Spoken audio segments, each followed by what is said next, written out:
বিসমিল্লাহির রহমানির রহিম নাহমাদুহু ওয়া নুসাল্লি আলা রাসূলিহিল কারীম আম্মা বাদ। কাছে দূরে দেশে প্রবাসে যে যেখান থেকে প্রিয় দর্শক আমাদের এই প্রোগ্রামটি উপভোগ করছেন, আপনাদের সকলকে জানাই আন্তরিক মোবারকবাদ। আজকে আমরা অত্যন্ত গুরুত্বপূর্ণ একটি বিষয় নিয়ে আপনাদের সামনে উপস্থিত হয়েছি, আর সে বিষয়টি হলো গোসলের ফরজ। আমরা ম্যাচিউরড হওয়ার পর থেকে এই পর্যন্ত যার যতটুকু বয়স হয়েছে এর মধ্যে কিন্তু অনেকবার শতবার আমাদের উপর গোসল ফরজ হয়েছে। গোসল ফরজ হয়ে গেলে পবিত্র হওয়ার জন্য ইসলামিক নির্দেশনা রয়েছে, ওই নির্দেশনা মোতাবেকই আমাদেরকে পবিত্রতা অর্জন করতে হবে।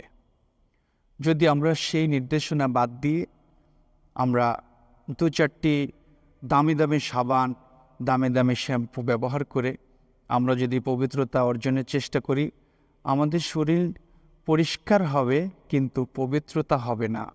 পবিত্রতা অর্জনের জন্য কোরআন হাদিসে আমাদেরকে যে নির্দেশনা দেওয়া হয়েছে ওই নির্দেশনা মোতাবেকই আমাদেরকে পবিত্রতা অর্জন করতে হবে। আজকে আমাদের সমাজের দিকে যদি আমরা তাকাই তাহলে আমরা দেখতে পাই যে 100 ভাগের মধ্যে 90 ভাগ মানুষই গোসলের ফরজ জানেন না, অথচ তাদের উপর হাজার বার গোসল ফরজ হয়েছে। এই জন্যই এইটার প্রয়োজনীয়তা সমাজে রাষ্ট্রে আছে বলেই আমরা আজকে গোসলের ফরজ নিয়ে আপনাদের সামনে উপস্থিত হয়েছি। আমরা যদি মাসালার কিতাবের দিকে তাকাই তাহলে দেখতে পাই যে মাসালার কিতাবগুলোতে লেখা আছে গোসলের ফরজ হলো 3টি।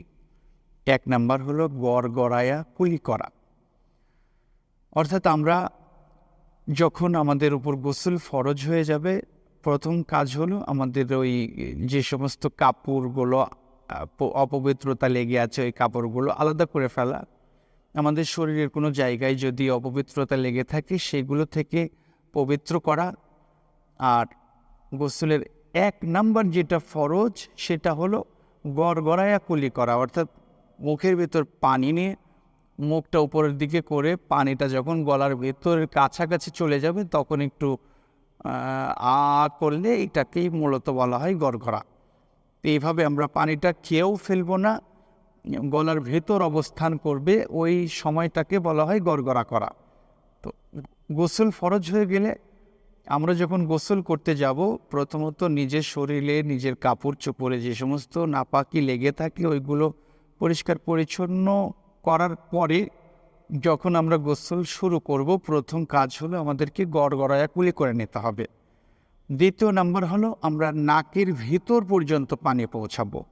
তো নাকের ভিতর পানি পৌঁছানো এবং পাশাপাশি নাকের ভিতর যদি কোনো ময়লা থাকে সেই ময়লাগুলি পরিষ্কার পরিচ্ছন্ন করা।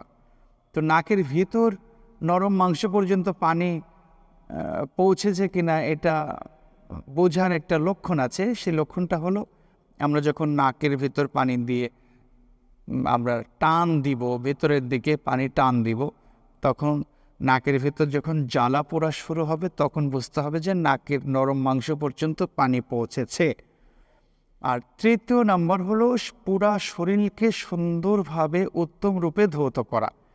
আমাদের এখানে একটু ব্যাখ্যা করি, সেটা হলো আমরা যখন পুরা শরীর ধৌত করতে যাই কিছু কিছু জায়গা আছে, এই সমস্ত জায়গাগুলোতে পানি সহজে পৌঁছায় না। আমাদেরকে এই সমস্ত জায়গাগুলোতে একটু সতর্কতা অবলম্বন করে পানি পৌঁছানো এটা জরুরি। অন্যথায় আমার গোসলের ফরজ যদি আমি সুন্দরভাবে আদায় না করে গোসল না করি তাহলে আমার শরীর কিন্তু পবিত্র হলো না, আর এই অপবিত্র শরীর নিয়ে আমি যত ইবাদত করি আমার ইবাদত কিন্তু কবুল হবে না। এই জন্য আমরা যখন পুরো শরীর ধৌত করতে যাব সেক্ষেত্রে আমাদেরকে কিছু বিষয় লক্ষ্য রাখতে হবে। 1 নাম্বার হলো আমাদের এই যে কানের প্যাচ আছে, কানের ভিতর যে প্যাচ আছে এই প্যাচের ভিতর হাতের আঙ্গুল দিয়ে পানি পৌঁছিয়ে ভালো করে মাসাজ করা। এরপরে চোখের পাতা আছে, এই চোখের পাতার ওপর দিয়ে হাত সুন্দর করে মাসাজ করে করে পানি পৌঁছানো। অন্যতম আর একটা বিষয় হলো, আমাদের ঘরে আমাদের মা বোনেরা আছেন, আমাদের কন্যারা আছেন, আমাদের খালারা আছেন, তাদের দিকে লক্ষ্য রেখে তাদের আর একটা বিষয় লক্ষ্য রাখতে হবে, সেটা হলো মা বোনদের কান ছিদ্র করা থাকে, নাক ছিদ্র করা থাকে। তো ওনারা অনেক সময় নাক ফুল ব্যবহার করেন, কানের দুল ব্যবহার করেন। তো গোসল ফরজ হয়ে গেলে, যখন গোসলের ফরজ আদায় করতে যাব, 3য় নম্বর ফরজ হলো পুরা শরীর কিন্তু সুন্দরভাবে ধৌত করা। পুরা শরীর ধৌত করতে গেলে কিন্তু এই যে নাকের যে ছিদ্র আছে, কানের যে ছিদ্র আছে, এর ভিতরেও কিন্তু পানি পৌঁছানো এটা অত্যন্ত গুরুত্বপূর্ণ একটি বিষয়। এই জন্য আমাদের মা বোনদের পাশাপাশি আমরা যারা আমাদের সমাজের দিকে যদি আমরা তাকাই, অনেক ইয়াং জেনারেশন ছেলেরাও দেখি কান ছিদ্র করে এবং তারা অনেক সময় কানের দুলও ব্যবহার করে। তো এইরকম যদি কোনো ছেলেও কানের ছিদ্র করা থাকে, তাহলে তাকেও এই ছিদ্রের ভিতর পানি পৌঁছাতে হবে। অন্যতম আরেকটা বিষয় হলো যে বগলের ভেতর, আমরা অনেক সময় মগ দিয়ে গোসল করি, মগ দিয়ে যখন পানি মাথার উপর ঢালি, তো পানিটা উপরের দিকে নিচের দিকে যায়। অনেক সময় বগলের ভেতর কিছু কিছু জায়গা শুকনা থাকার সম্ভাবনা আছে। এই জন্য হাত দিয়ে দিয়ে পানি পৌঁছিয়ে সুন্দর করে বগল পরিষ্কার পরিচ্ছন্ন করা।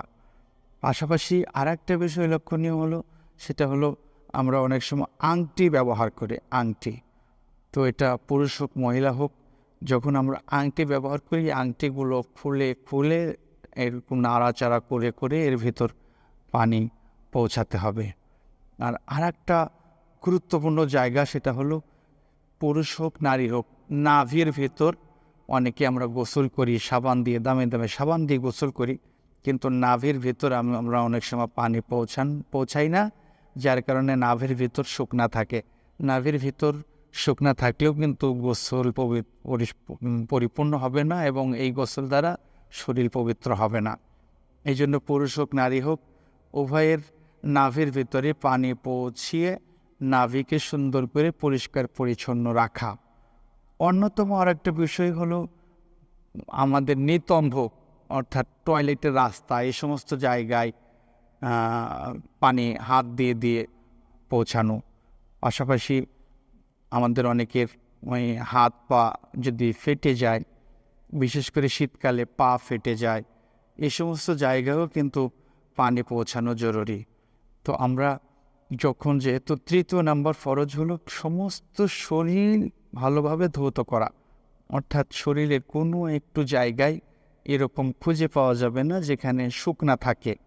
এই জন্য আমরা যখন গোসল ফরজ হয়, গোসলের ফরজ আদায় করতে যাই, 3য় নম্বর যে কাজটি আমাদের করতে হবে, সেটা হলো সমস্ত শরীরটাকে সুন্দরভাবে ধৌত করতে হবে। আর সুন্দর করে ধৌত করতে যে এই যে বিষয়গুলি আলোচনা করলাম, যে কানের প্যাচ আছে, চোখের পাতা আছে, এরপরে আপনার কানের ছিদ্র আছে, নাকের ছিদ্র আছে, বগল আছে, হাতে আংটি পরিহিত থাকলে সেইগুলোর ভেতর আছে, তারপরে নাভির ভেতর আছে, নিতম্বর ভেতর আছে, পায়ের গোড়ালি ফাটা থাকলে সেখানে আছে।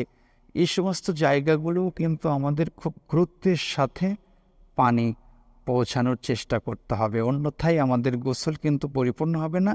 আর গোসল পরিপূর্ণ না হলে আমার শরীরটাও অপবিত্র থেকে গেল, আর এই অপবিত্র শরীর নিয়ে নামাজ পড়লেও নামাজ হবে না। তাই আসুন আমরা নিজেরাও এই আলোচনার মাধ্যমে সুন্দর করে গোসলের ফরজ নিজেরা আমল করি। পাশাপাশি আমরা এই অনুষ্ঠানটা লাইক, কমেন্ট, শেয়ারের মাধ্যমে অপরের কাছেও দাওয়াত পৌঁছে দেই, তারাও যেন এই প্রোগ্রামটি দেখার মাধ্যমে গোসলের ফরজগুলি সঠিকভাবে জানতে পারে এবং সঠিকভাবে তারাও যেন গোসলের ফরজ আদায় করতে পারে। আল্লাহ সুবহানাহু ওয়া তাআলা আমাদের সবাইকে পরিপূর্ণ তার নিয়মকানুন মেনে চলার তৌফিক দান করুন। আমিন। আসসালামু আলাইকুম ওয়া রাহমাতুল্লাহি ওয়া বারাকাতুহু।